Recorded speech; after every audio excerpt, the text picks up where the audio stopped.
Okay, so today we're going to take a look at Mitchell's On Demand. It is a type of service literature that covers all makes and models and vehicles and such things like that. If you were working for a manufacturer in a dealership, you'd have your own individualized, only covering that manufacturer's product. So Toyota has its own, Honda has its own, General Motors, Ford, everybody else has their own specific service manuals and literature for themselves.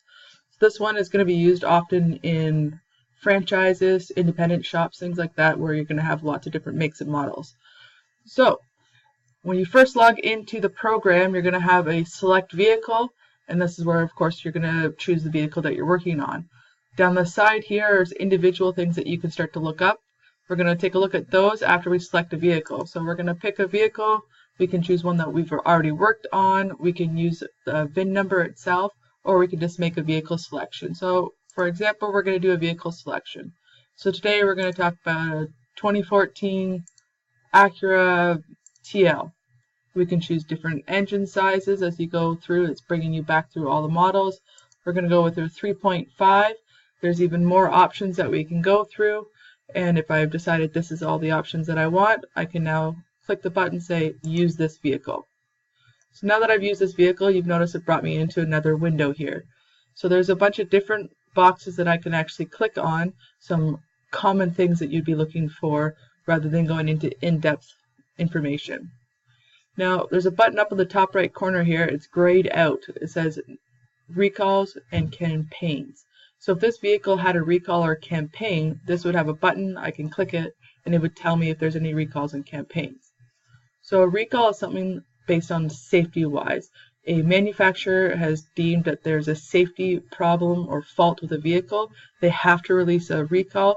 No matter how many kilometers or how old the vehicle is, the manufacturer will repair it free of cost to the customer. Now, campaign is a voluntary basic recall. It doesn't have to fall under the category of safety, but they find, or the manufacturer found, that they have had a defect. It could be something as simple as there's a small noise, something doesn't work after a period of time, not safety related, but they still fix it free of charge for all customers. So we're going to go down the search menu over here.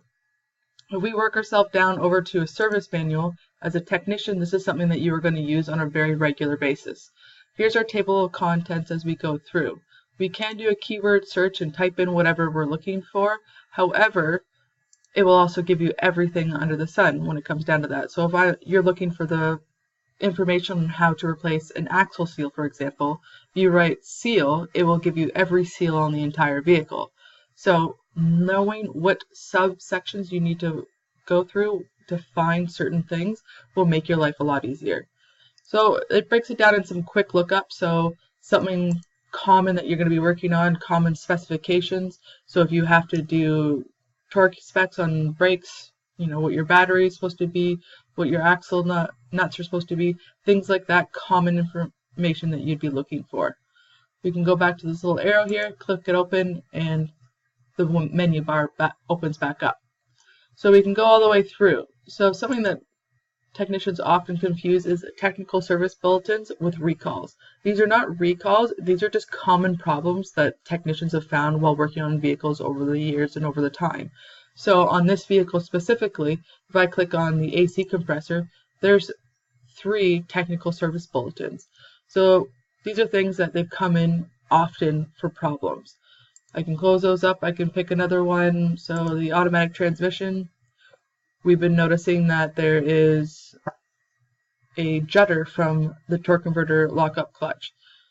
So rather than a technician going through the full diagnostics of this vehicle, I would first look at a technical service bulletin to see if there's something common that's up there. It saves the technician a lot of time and effort when it comes to diagnosing the vehicle. So if I clicked on this problem here, it would tell me exactly what's happening. So what vehicles it falls under, so the VIN range. It gives me some backup. So what's happening, the customer is feeling it, maybe felt while driving between 20 and 60 miles per hour. This is a problem of a bad torque converter. So this is what's going on and it's telling you what's happening. We go down and what we need to do. So it's telling me my parts information, what I need to do to actually repair the problem, and it gives me the flush description on how I have to do it as well. Of course, each recall will be different. So depending on which one you're looking for. So I'm going to go back to my arrow and back down to my table of contents. So this is where I need to break down and how to repair a vehicle. So if I want to do a brake job and I've never done one on these vehicles, this is where you want to be looking for the instructions on how to do it. So I'd hit my manual or hydraulic brake systems, and I'm going to do a conventional brake system. This is where it's going to tell me how to actually do the job. So how would I bleed the brake system? How would I do a brake switch test? These are the things that I need to do, or how I would actually do it. How would I overhaul something? How would I replace something? So if I don't know how to replace this master cylinder, I would click on the master cylinder replacement and follow the instructions on how it actually tells me to replace it. It gives me pictures. I can make the pictures even bigger so I can see exactly what I'm looking at. You can print off these pictures as well if you needed it closer to the vehicle. So it's given me a step-by-step process on how to do such a job on this vehicle. Now remember, this is a guide. Most of the time it is very accurate and exactly what the manufacturer is going to be like. Depending on the vehicle or how new the vehicle is, it may not be updated in a system like this and not available to a technician. But for the everyday vehicle, you will most likely find all the information needed. If this is not what you needed and you don't want to have it opened up anymore, click the little book there and it will shrink it all back down, just like that. And I can continue to go through and find more information that I need. I can continue through and find everything that I need to look at through this vehicle. So what am I going to find in the transmission? Am I working on an automatic? The clutch is separate from the manual transmission. I can look under suspension, front suspension, rear suspension, wheel alignment, things like that is what I'm looking for as I go through.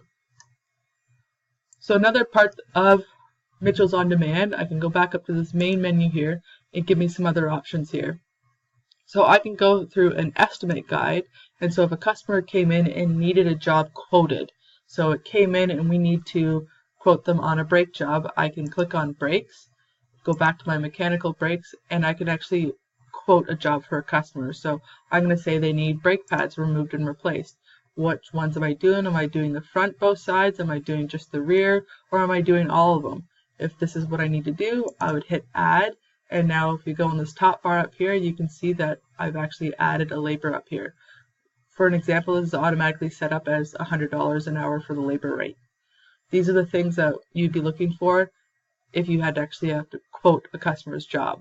If you wanted to look at it, you can hit view quote, and it will actually give you the quote as we go through and a final total at the bottom of it.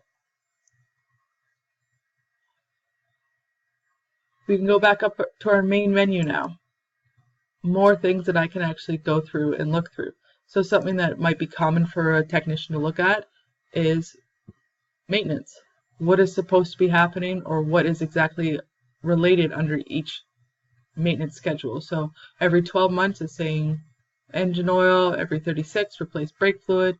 These are little notes for you as manufacturers have recommended for their vehicles themselves. Again, there's a search menu if you want to search the entire system for something. So we talked about technical bulletins, common specs and procedures. Again, those are things that you're going to commonly look at. So a lot of technicians have to look up the torque spec for a brake caliper. This is where you'd find those things. Fluid capacity. So what does a vehicle take? How much fluids of each? So if you are doing a engine coolant flush, I can see that it will technically take 6.3 liters for coolant to fill that up. Those are the things that you can look at. I can find out how much oil I need. All those types of things will be inside there, rather than going through the entire service manual. It can tell me how to reset the TPMS, so the tire pressure monitor system, what it needs, what air pressures I need, how much I need to torque the wheels, things like that. So another thing we can look at is tire fitment, so what type of or size of tires we can find on there. Reset procedures, so how do I reset the engine oil light, how do I reset the tire pressure sensors, things like that. There's also a DTC, so Diagnostic Trouble Code Index, so I can go through there and it will tell me where I would find them, so which type of DTC, so evaporator systems. These are the type of diagnostic trouble codes that I would find, and this is what they their description is basically of them. I can find wiring diagrams throughout the entire vehicle, so I can hit on the wiring diagrams or using the system's wiring diagrams. And back to my service manual. You notice these 4 columns on the bottom here. So these are commonly replaced components, so people have made these repairs 2,598 times. They've replaced disc pads. These are things that have actually been reported to the system. Doesn't mean there's only been 2,000 pads that have been replaced. It's just these are the ones that are reported, so commonly replaced things. So if I can click on that, it would bring me right to what I need to do. If I fixed it, what was the probable components, how do I do it, things like that. Of course, our system just slowed down on us here. How do I replace it? Those are my instructions.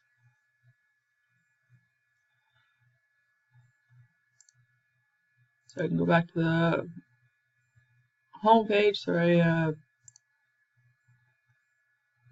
go through there. So these are people that are actually reported in their latest activities, what's going on, almost like a forum or a discussion board about little things that are related to those types of vehicles.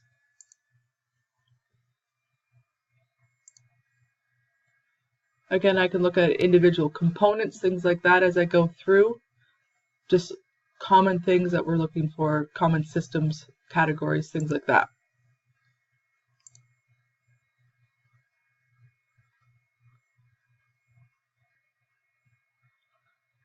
So the last part here is our DTCs, common problems, and lookups. So DTCs, those are the diagnostic trouble codes. These are the most common ones that have come up with this type of vehicle. So rather than going in, searching in the code, or going through our DTC index, take a quick look and see what are the common ones for this vehicle. So common symptoms again, so here are some diagnostic trouble codes. Sometimes symptoms or problems with the vehicle isn't going to set a diagnostic trouble code, but it can still be a common problem. So might not have a recall or a campaign or a technical service bulletin, but they might still be common problems. So engine does not start, noise heard from the brakes, engine overheats. These are things where I can find quickly rather than searching the entire system. And of course, our quick lookup. So as a technician, you're going to often replace cabin air filters. You're going to reset tire pressure monitor systems, oil life. You're going to be doing manual transmission fluid. So these are common things, so you save time. You don't have to go through an entire system. Remember, many people that work in the automotive industry are going to be flat rate technicians. So knowing how to navigate these types of systems will help you save time and, of course, make you earn more money.